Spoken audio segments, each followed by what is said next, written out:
now recognizes Chair Rodgers for her opening statement. Good morning. For decades, America has led the world in lifting people out of poverty and raising the standard of living through energy and environmental protection without sacrificing economic development or our energy and national security. We've harnessed the power of nuclear energy, electrified millions of homes with clean hydropower, and ushered in the shale revolution, which continues to create millions of new jobs, bring manufacturing back to the United States, and revitalize communities across the country. America is more energy secure today than ever, thanks to this legacy, which was built on the foundation of free markets, entrepreneurship, and giving people the opportunity to choose which energy sources best suit their needs. We are leading the world's oil and natural gas production. We're the leading exporter of LNG and have achieved this while also reducing emissions more than any other nation. We should be celebrating this legacy and building on our achievements.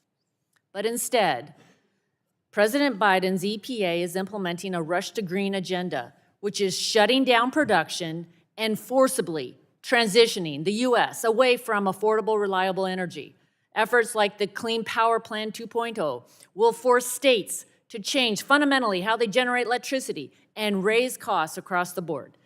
The agency's de facto electric vehicle mandate would force Americans to buy EVs, a more expensive alternative to other options that will cede our automotive future to China.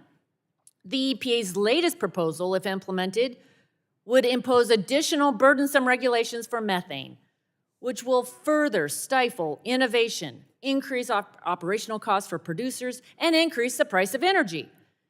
These burdens fall directly on American families and businesses. Thanks to the policies of prior administrations, along with technological breakthroughs that have been decades in the making, the U.S. oil and gas production has reached record levels in recent months. Despite this, the EPA is moving ahead with an aggressive keep-it-in-the-ground approach, one that will increase energy costs for Americans, eliminate good-paying jobs, and harm communities across the country that benefit directly from the industry. The EPA's own regulatory impact statement of the new methane rule acknowledges the burdens it will create on energy production and affordability. Furthermore, the range of new taxes and regulations that the EPA is proposing will only increase compliance costs, putting small energy companies out of business and shutting down oil and natural gas production.